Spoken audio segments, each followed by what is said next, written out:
العلم هو النور الهادي والمفتاح لكل الخير من يرد الله به خيرا. الحمد لله وكفى والصلاة والسلام على رسوله المصطفى وآله المجتبى أما بعد. باب ما جاء في شرب أبوال الإبل.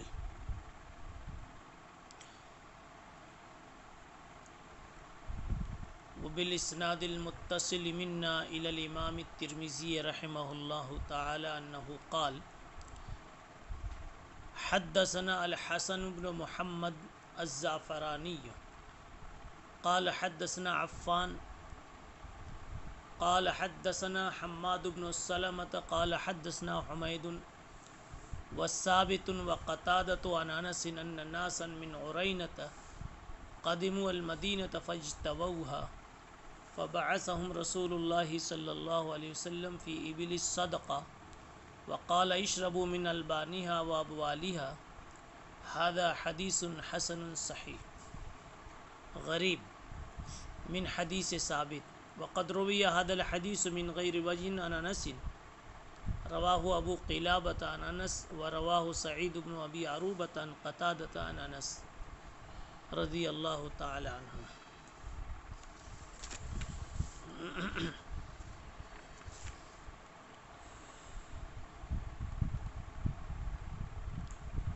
اونٹوں کا پیشاب پینا کیسا ہے؟ اونٹوں کے پیشاب پینے کے متعلق روایات کا بیان.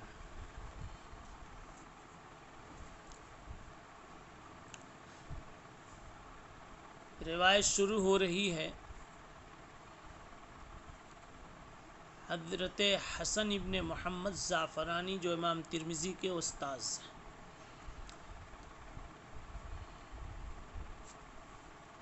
ان سے روایت اور سند شروع ہو کر پہنچ رہی حضرت انس ابن مالک رضی اللہ تعالی عنہ پر. انہوں نے فرمایا کہ کچھ لوگ عرینہ سے مدینہ منورہ آئے لیکن ان کو مدینہ منورہ کی ہوا راس نہیں آئی.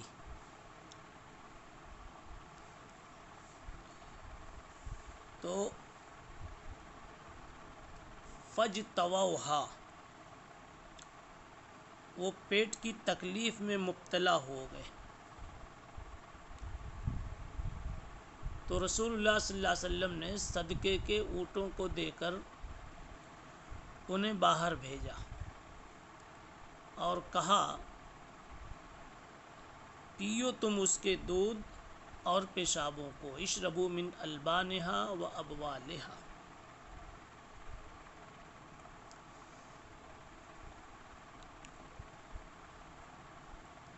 اس روایت میں مضمون یہ وارد ہوا کہ قبیلہ عرینہ کے کچھ لوگ مدینہ منورہ آئے تھے.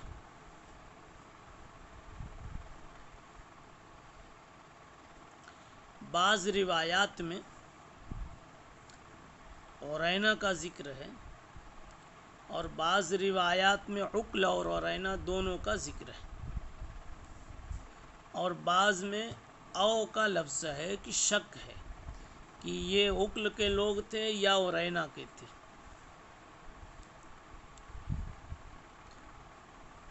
علامہ انور شاہ کشمیری رحمۃ اللہ علیہ نے فرمایا کہ تحقیق یہ ہے کہ 4 تو عرینہ کے تھے، 3 عقل کے تھے اور 1 کسی اور قبیلے کا آدمی تھا. اس طرح کل یہ 8 افراد پر مشتمل ایک وفد آیا تھا.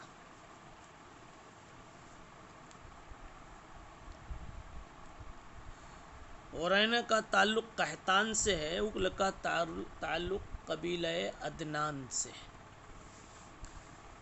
اب آئیے متن پر کہ یہ لوگ مدینہ منورہ آئے، 8 نفر پر مشتمل. مدینے کی ہوا ان کو راس نہیں آئی، اجتوا یجتوی اجتواءً باب افتعال سے، اے اخذہم الجوا واصابتہم الجوا، جوا نے ان کو پکڑ لیا۔ جوا پیٹ کی بیماری کو کہتے ہیں۔ پیٹ جب بڑا ہونے لگے، سوج جاوے، سوجن آ جاوے، تو اس وقت جوا کا لفظ استعمال کرتے ہیں۔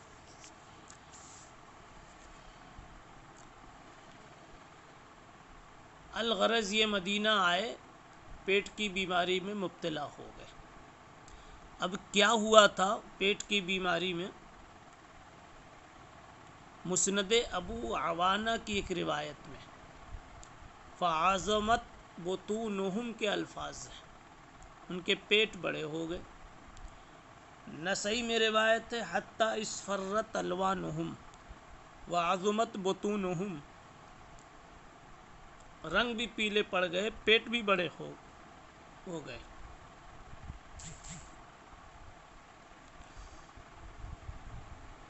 فبعثہم رسول اللہ صلی اللہ علیہ وسلم فی ابل الصدقہ،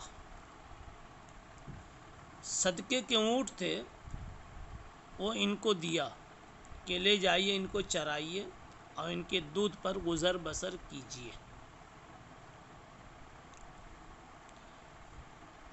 آپ کو ترمذی کی پہلی جلد کتاب الطہارت میں یہ روایت آئے گی،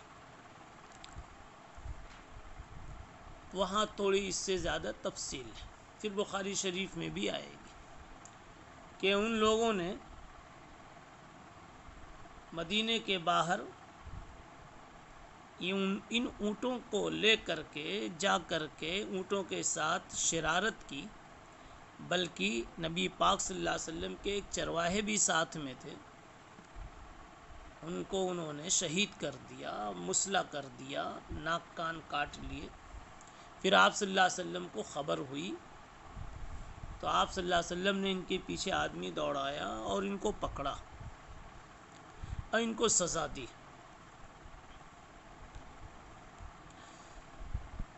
یہ اونٹ صدقے کے تھے۔ علامہ عینی کا کہنا ہے کہ مال غنیمت میں کچھ اونٹ ملے تھے، وہی اونٹ تھے یہ، آپ صلی اللہ علیہ وسلم کو مال غنیمت سے جو اونٹ ملے تھے وہ اونٹ تھے۔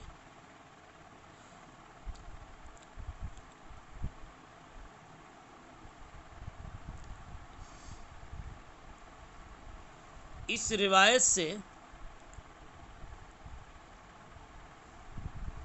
جو چیز مستنبط ہو رہی ہے، جو فقہ مل رہی ہے، وہ مسئلہ بول ابل ہے، پیشاب پینا اونٹ کا کیسا ہے۔ پھر اس کے ضمن میں صرف اونٹ کی بات نہیں، اونٹ معقول اللحم جانور ہے، تو معقول اللحم اور پھر اس کی ضد غیر معقول اللحم، سب کے پیشابوں کا مسئلہ سامنے آئے گا۔ تو آپ کو معلوم ہونا چاہیے پیشاب پینا جائز نہیں ہے کسی بھی جانور کا، خواہ معقول اللحم ہو یا غیر معقول اللحم ہو، جمہور کا یہی مذہب ہے۔ اس کے علاوہ ایک بات اور سمجھیں، پیشاب جمہور حنفیہ، شافعیہ اور اکثر ائمہ کے نزدیک یہ ناپاک ہے، معقول اللحم غیر معقول اللحم کی کوئی تفریق نہیں ہے۔ لیکن علامہ ابن حزم ظاہری، اسماعیل ابن علیہ، یہ بالکل اس کے برعکس کہتے ہیں، معقول اللحم غیر معقول اللحم سارے جانوروں کے پیشاب کو یہ پاک کہتے ہیں۔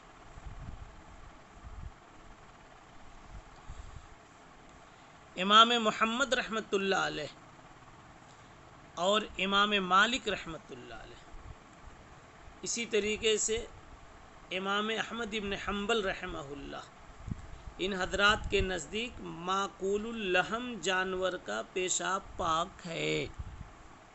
معقول اللحم بھینس وغیرہ، اور اس کے کئی محدثین قائل ہیں، کئی فقہا قائل ہیں، مثلا امام ظفر، ابن خزیمہ، ابن منذر، امام شافعی، نخعی وغیرہ اسی کے قائل ہیں۔ احناف میں علامہ ابن حمام اور امام ابو یوسف، یہ دونوں حضرات علاج معالجے کے لیے پیشاب کو جائز قرار دیتے، لیکن عام حالات میں حنفیہ کا مسلک یہی ہے، شافعیہ کا بھی مسلک یہی ہے کہ معقول اللحم جانور کا پیشاب بھی ناپاک ہے، اس کا پینا جائز نہیں ہے۔ ہاں اضطراری حالت کوئی ہو تو مستثنیٰ کی حالت خود مستثنیٰ ہوتی ہے، اس کو فقہ عام نہیں کہتے، قانون کلی نہیں کہتے۔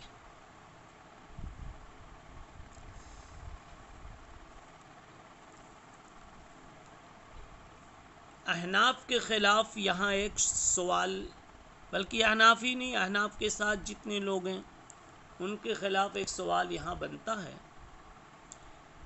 کہ یہ جو حدیث، جسے حدیث عرینہ کہا جاتا ہے یا حدیث اکل و عرینہ سے جسے تعبیر کرتے ہیں، اس میں اشربوا من البانہا و ابوالہا سے تو اس کی اجازت معلوم ہوتی ہے، جبکہ احناف اس کو ناپاک کہتے ہیں، ممنوع قرار دیتے ہیں۔ اس کا جواب یہ ہے کہ یہاں ان کے لیے جو اجازت تھی وہ حالت ضرورت اور حالت اضطرار پر محمول ہے۔ رسول اللہ صلی اللہ علیہ وسلم کی ان کی صورت حال معلوم تھی، تو آپ صلی اللہ علیہ وسلم نے ان کی صورت حال کو سامنے رکھ کر ضرورتاً و اضطراراً ان کو اجازت دی تھی۔ دوسرا جواب یہ ہے حنفیہ اور شافعیہ وغیرہ کی طرف سے کہ یہ روایت یعنی عرنیین کا قصہ، یہ روایت عقل و عرینہ، یہ منسوخ ہے، اور ناسخ بخاری شریف کی وہ روایت استنزہوا من البول، البول اس میں عام ہے۔ تیسرا جواب یہ ہے کہ یہ بھی امکان ہے اور قرائن سے مؤید ہے کہ اشربوا من البانہا و ابوالہا میں اشربو کا تعلق البان سے ہے، ابوال سے نہیں ہے، اس لیے کہ جب دو شے کے لیے ایک جملے بولے جاتے ہیں، ایک فعل بولا جاتا ہے، تو اس فعل کا تعلق اسی شے سے ہوتا ہے جس میں اس فعل کی شان موجود۔ جیسے آدمی کہتا ہے میں چائے بسکٹ کھا کے آیا، تو کھانے کا تعلق بسکٹ سے، چائے سے نہیں ہے۔ وہاں یہ کہا جائے گا کہ میں بسکٹ کھایا اور چائے پیا، ایک فعل محذوف مانا جاتا ہے۔ لیکن کلام میں اختصار مطلوب ہوتا ہے، افادہ مطلوب ہوتا ہے، اس وجہ سے دو فعل کا کام ایک ہی فعل سے لے لیا جاتا، اس کو تضمین کہتے ہیں عربوں میں۔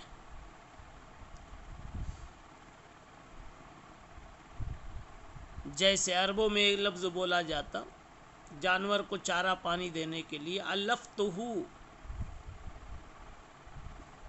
ماءً و طبناً بارداً، میں نے جانور کو چارہ دیا پانی کا اور ٹھنڈی گھاس کا، تو چارے کا تعلق گھاس سے تو ہے، پانی سے نہیں ہے۔ لیکن وہاں استعمال کیا گیا دونوں کے لیے ایک فعل. تو اب ہوگا یہ کہ وہ فعل دو چیزوں میں سے جس سے متعلق ہو سکتا ہے اس سے متعلق کر دیا جائے اور دوسری چیز کے لیے اس کے مناسب کوئی فعل وہاں محذوف مان لیا جائے. تو یہ ہوگا علفتہ طبنا باردن وسقیتہ ماء. اسی طریقے سے یہ یہاں پر بھی دودھ پینے کی چیز ہے تو اشربو کو اس سے متعلق مان لیا جاوے. البان سے اس کا تعلق اشربو کا صحیح ہے اور ابوال پینے کی چیز نہیں ہے پہلے سے معلوم، اس لیے اس کے لیے کوئی مناسب دوسرا فعل وہاں محذوف مانا جائے. تو اس طرح کہا جائے کہ دودھ کو پینے کی اجازت دی گئی، دودھ کے متعلق پینے کی اجازت دی گئی، اور ابوال کے متعلق یہ کہ اس کا خارجی استعمال اور اس کے لیپ کی اجازت دی گئی. اب عربی یوں ہو جائے گی اور تقدیر عبارت ہو جائے گی اشربو من البانہا وزمدو من ابوالہا. دودھ پینا اور اس کے پیشاب کا بدن پہ لیپ لگانا تو تمہارا یہ مرض جاتا رہے گا. تو اب اس صورت میں دودھ ہی پینے کی اجازت ہوئی، پیشاب پینے کی اجازت نہیں ہوئی. چوتھا جواب یہ ہے کہ آپ صلی اللہ علیہ وسلم کو بطریق وحی یہ معلوم ہو گیا تھا کہ ان کی شفا اسی میں مضمر ہے، کوئی دوسری چیز ان کے لیے نافع نہیں بن سکے گی، اس لیے بوجہ ضرورت آپ نے ان کو اجازت دی تھی. تو یہ چیز اپنے مورد تک موقوف رہے گی. آخری ایک بات یہ بھی کہہ لیجئے کہ چونکہ یہ انجام ان کا خباثت پر مشتمل تھا، یہ لوگ خبیث تھے، اور وحی کے ذریعے سے آپ صلی اللہ علیہ وسلم کو یہ معلوم بھی ہو گیا ہوگا،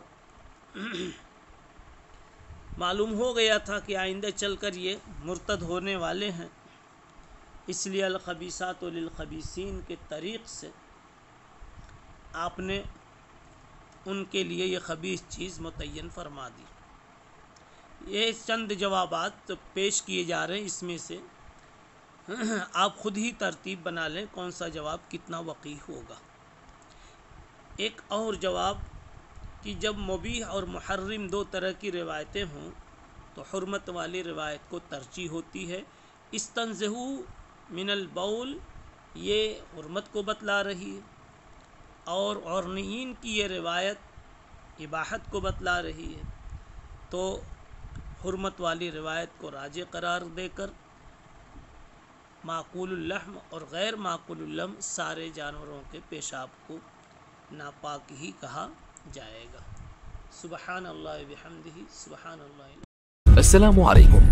لا تنسوا الاعجاب بالفيديو والاشتراك في القناة تشجيعا لنا لنستمر بنشر المزيد إن شاء الله.